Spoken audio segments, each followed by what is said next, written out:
Hello my YouTube family, कैसे हैं आप। आई होप आप सभी खुश होंगे, हेल्दी होंगे। मैं भी अच्छी हूँ। तो फ्रेंड्स, अभी है शाम का टाइम और मैं और बिट्टू लगे हुए हैं ढेर सारे कपड़ों को फोल्ड करने के लिए। और ये व्लॉग ना दिवाली से 2 दिन बाद का है। 2 दिन मैंने कोई व्लॉग नहीं बनाया था क्योंकि त्योहारों की तैयारियों में त्यौहार वाले दिन भी काफ़ी थकावट हो जाती है। खैर उस दिन तो पता नहीं लगता है त्यौहार की इतनी एक्साइटमेंट होती है। और गोवर्धन पूजा के दिन भी मैंने लॉन्ग वीडियो नहीं बनाई थी, उसकी भी मैंने एक शॉर्ट वीडियो ही अपलोड की है। तो सोचा तो था मैं फुल व्लॉग बनाऊंगी उस दिन, लेकिन नहीं हो पाया क्योंकि ना दिवाली से पहले ही काफ़ी दिन से जो है त्योहारों की तैयारियों में हम लग जाते हैं, घर की साफ़ सफाई में। और त्यौहार के दिन भी काफ़ी सारे काम हो जाते हैं जिससे ना बहुत सारी थकान हो जाती है। और ये कपड़े ना हमारे जो हमने दिवाली पे पहने थे सबने वो हैं, और बाकी के जो और भी कपड़े हो गए थे काफ़ी सारे, क्योंकि लास्ट टाइम मैंने कपड़े धोए थे छोटी दिवाली के दिन और उसके बाद जो अब धोए हैं तो दिवाली के बाद धोए हैं। तो इसके साथ ना त्यौहार के जो कपड़े थे हमने सबने पहने थे वो भी हो गए और बाकी के कपड़े भी बहुत सारे हो गए थे। खैर ये शुक्र है कि बेडशीट वगैरह नहीं थी, वो सारी चीज़ें मैंने दिवाली से पहले अच्छे से क्लीन करके रख दी थी। वैसे ना ये कपड़े मैंने कल धो लिए थे लेकिन तय नहीं लगाए थे। तो अभी बिट्टू की भी आज छुट्टी थी तो मैंने सोचा अभी चाय वाय पी के इसको भी साथ में लगा के जो है सारे कपड़े अच्छे से फोल्ड कर लूँगी। वैसे ये ज़्यादा तो ना लगा नहीं पाता है, बहुत धीरे करता है ये, तो फिर भी थोड़ी बहुत हेल्प तो हो ही जाती है। और वैसे भी मैं थोड़ा सा जो है काम इससे करवाती रहती हूँ। बच्चों को ना थोड़ा हैबिट रहती है काम करने की, तो थोड़ा हमारी भी हेल्प हो जाती है और बच्चों को भी काम करने की थोड़ी ना आदत हो जाती है, जिससे इनको भी आगे चल के कोई प्रॉब्लम नहीं होगी अपना काम करने में कल को खुद से। तो इस वजह से मैं थोड़ा बहुत ना काम इससे करवाती रहती हूँ और इससे ना मेरी भी काफ़ी हेल्प हो जाती है। बिट्टू छोटा था ना तो लगभग सारे ही काम मुझे करने पड़ते थे, लगभग सारी जो है घर की जिम्मेवारी मुझ पे ही रहती है। लेकिन अब जो है बिट्टू थोड़ा बड़ा हो गया है ना तो मुझे काफ़ी हेल्प मिलती है इससे कामों में। पहले जैसे बाहर जो जनरल स्टोर है जहाँ से मैं घर का थोड़ा बहुत सामान ख़त्म हो जाता है तो कई बार लाना नहीं होता, वो चीज़ भी जो है मुझे ही करनी पड़ती थी। लेकिन जब से बिट्टू समझदार हुआ है, बड़ा हुआ है ना, तो वो ये सारे काम ना ये खुद ही कर लेता है। मुझे बिल्कुल भी बाहर जाने की ज़रूरत ही नहीं पड़ती है। तो ये चीज़ ना मुझे बहुत अच्छी लगती है।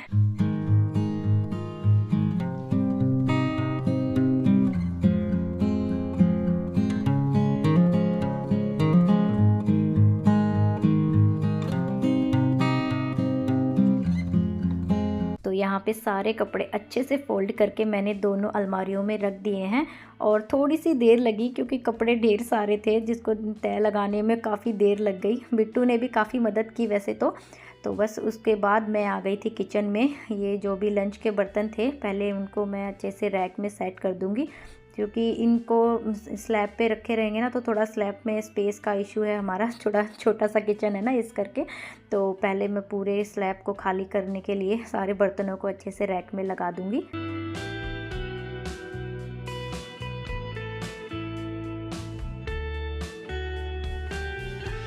और फ्रेंड्स, बर्तन लगाने के बाद ना मैं 5 मिनट बैठ गई थी और ये सोचा मैंने बैठ के कि आज बनाऊं क्या, क्योंकि कोई भी सब्ज़ी तो खैर नहीं थी फ्रिज में, सिर्फ आलू प्याज टमाटर वगैरह ये थे और चटनी या आलू की सब्ज़ी बनाने का मेरा मन नहीं था।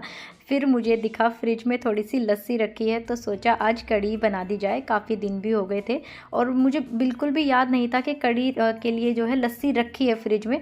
तो ऐसे ही मैं फ्रिज खोल के देख रही थी तो मुझे लस्सी दिख गई तो आइडिया आ गया आज तो कढ़ी बना लेते हैं। तो फटाफट से यहाँ पे मैंने थोड़ा सा बेसन लिया है क्योंकि मैं सोच रही हूँ थोड़ी ही बनाऊँ। खैर मैं कितनी भी कोशिश कर लूँ कढ़ी कम बनाने की, वो तो मुझसे कम कभी बनती ही नहीं है। तो यहाँ पे मैंने ये जो चमचे से मैं मिक्स कर रही हूँ ये ही मैंने 1 चमचा भर के बेसन लिया है। तो यहाँ पे जितनी भी लस्सी है ये मैं इसको पहले थोड़ा थोड़ा मिक्स करूँगी इसमें बेसन में। और इसमें मैंने सिर्फ लाल मिर्च और थोड़ी सी हल्दी डाली है और कोई मसाला अभी मैंने नहीं डाला है। नमक भी मैं पहले नहीं डालती हूँ कढ़ी में क्योंकि मुझे लगता है शायद नमक डालने से कढ़ी पहले फट सकती है। खैर ऐसा हुआ तो नहीं है कभी भी, लेकिन फिर भी मैं नमक जो है कढ़ी में हमेशा लास्ट में ही डालती हूँ। तो मैंने तेल चढ़ा दिया है और उसमें डाल दी है सबसे पहले मेथी के दाने। उसके बाद 3-4 लाल मिर्च को मैंने ऐसे बीच में से तोड़ के डाल दिया है, साथ ही मैंने प्याज भी डाल दिया है इसमें। वैसे ना मेरा कढ़ी बनाने का तरीका हर बार ना चेंज होता रहता है। तो इसके साथ मैंने यहाँ पे थोड़ा सा लहसुन पीस के डाला है और थोड़ी सी कसूरी मेथी डाली है और बेसन को भी बस मैं साथ ही साथ यहाँ डाल दूँगी। तो इसमें मैंने काफ़ी सारा पानी भी मिलाया था उसके बाद। और बेसन को मैं हमेशा ना कढ़ी में ऐसे छलनी से छान के ही डालती हूँ, क्योंकि थोड़ा बहुत जो मोटा मोटा बेसन रह जाता है ना, और मसाले भी देखो जैसे अब ये रह गए हैं छलनी में, ये रह जाता है, तो मैं इस करके इसको हमेशा छान के ही डालती हूँ कढ़ी को। तो यहाँ पे इसको अब मैं चलाने के लिए छोड़ दूँगी, थोड़ी देर पकती रहेगी। कढ़ी को तो कहते हैं ना जितना पके उतनी अच्छी रहती है। तो साथ ही एक तरफ मैंने कढ़ी को पकने के लिए चढ़ा दिया है और दूसरी तरफ बन रहे हैं हमारे पकोड़े जी।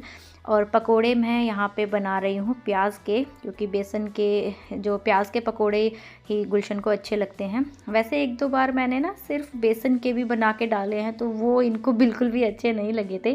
खैर मुझे तो अच्छे लगे थे, लेकिन जो है सिर्फ मेरी पसंद का तो नहीं बना सकती हूँ ना, सबको अच्छा भी लगना चाहिए।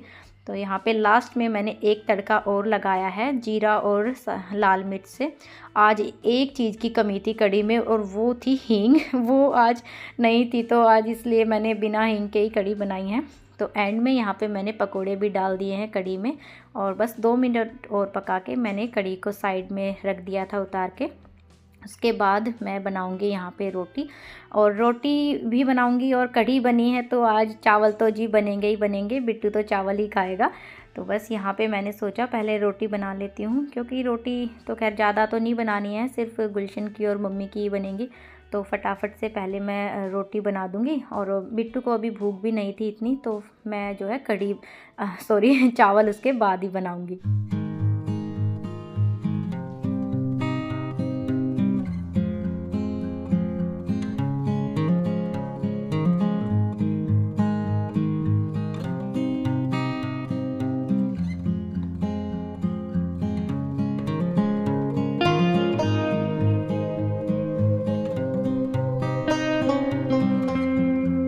पहले मैं सोच रही थी रोटी सिर्फ मम्मी और गुलशन के लिए बना देती हूँ, पर ऐसे ही रोटी बनाते बनाते मेरा भी दिल कर गया। 2 रोटी मैंने फिर अपने लिए भी बना ली है। चावल भी मैं खा लेती हूँ कढ़ी के साथ, लेकिन कभी कभी होता है ना दिल करता है, तो बस इसलिए मैंने अपने लिए भी 2 रोटी बना के रख दी। तो उसके बाद यहाँ पे मैंने जीरा डाल के चावल भी छोंक दिए हैं, और इस वाले कुकर में ना बहुत जल्दी बन जाते हैं। तो थोड़ी चीज़ बनाती थी ना मैं अपने बड़े वाले कुकर में, तो उसमें थोड़ा टाइम लग जाता था, तो इस वाले कुकर में बहुत जल्दी बन गए थे और बहुत अच्छे बने थे। और चावल बनते ही सबसे पहले यहाँ पे थाली लगा रही हूँ मैं बिट्टू की, तो काफ़ी अच्छे लग रहे थे चावल देखने में, और कढ़ी के साथ तो सच में बहुत ही टेस्टी लग रहे थे। कढ़ी ना आज उतनी ज़्यादा खट्टी भी नहीं बनी थी, क्योंकि लस्सी बहुत ज़्यादा खट्टी नहीं थी, लेकिन फिर भी काफ़ी टेस्टी बनी थी। और कढ़ी के साथ जब भी चावल खाता है ना बिट्टू, तो उसे वो पकोड़े के साथ नहीं खाता है, रोटी के साथ खाता है ना कढ़ी, तो ही पकोड़े खाता है। तो यहाँ पे मैंने सिर्फ उसके लिए कढ़ी ही डाली है।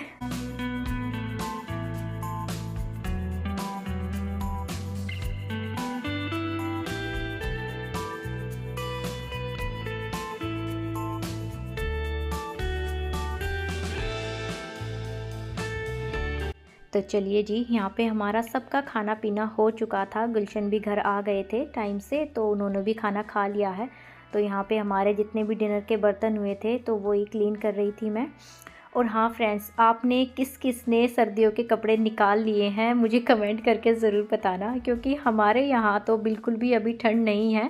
तो हम तो दिल्ली में रहते हैं, तो दिल्ली में तो खैर इतनी ठंड होती थी पहले बहुत ज़्यादा, लेकिन अब तो मुझे लगता है बिल्कुल ठंड ना विलुप्त होती जा रही है। और बर्तन धो के मैं थोड़ी देर छत पे आ गई थी, और आज ना काफ़ी दिनों बाद हम तीनों एक साथ छत पे घूमने आए हैं। और काफ़ी दिन से ना त्यौहार थे और काफ़ी बिजी भी चल रही थी, इस वजह से थकावट भी रहती थी, तो जल्दी सो जाते थे हम। और मतलब नहीं भी सोते थे जल्दी, तो खैर मन भी नहीं करता था उतना छत पे आने का, क्योंकि थकावट में बस ये रहता था कि अब लेट जाएं, आराम करें। तो आज काफ़ी दिनों बाद हम तीनों जो है छत पे आए थे, और आप देख सकते हो हम इतना लेट आए हैं छत पे। हमने किसी ने भी गर्म कपड़े नहीं पहने, वो भी नवंबर के महीने में। इस महीने में कितनी ठंड हो जाती थी पहले, लेकिन हम आराम से घूम रहे थे, बिल्कुल भी ठंड नहीं लग रही थी। तो आजकल तो जी ऐसा ही हो रहा है, वरना इन दिनों में तो पहले बिना गर्म कपड़े पहने रात के टाइम तो बाहर निकलना मतलब पॉसिबल ही नहीं होता था बिल्कुल भी। तो बस थोड़ी देर घूमने के बाद हम आ गए थे नीचे, और उसके बाद यहाँ पे बिट्टू की मस्ती ख़त्म ही नहीं होती है। तो यहाँ मैं इसका बिस्तर लगा रही हूँ, और ये मुझ पे ऐसे ही कंबल उठा उठा के फेंक रहा है। मतलब बच्चों का ना सोते वक्त भी मस्ती कम नहीं होती है, और ये तो इतना बड़ा हो गया तभी भी। क्योंकि इसके लिए साथ जो है घर में और कोई बच्चा है भी नहीं ना खेलने के लिए, तो इसे तो हम ही दिखते हैं, तो हमारे ही साथ मस्ती करता रहता है ऐसे ही कुछ भी। तो रात को ना ये बहुत लेट भी कर दिया था आज इसने सोने में, क्योंकि इतने दिन से छुट्टियां चल रही थी ना, तो आराम से सोता था, सुबह उठने की टेंशन नहीं होती थी इस करके। तो यहाँ पे आज भी इसकी मस्ती फुल चालू थी। तो फ्रेंड्स, ये थी मेरी शाम से लेके रात तक की दिनचर्या। आप सबको ये कैसी लगी प्लीज़ कमेंट करके ज़रूर बताएं। तो मिलते हैं फ्रेंड्स एक नए व्लॉग में, तब तक के लिए take care and bye bye.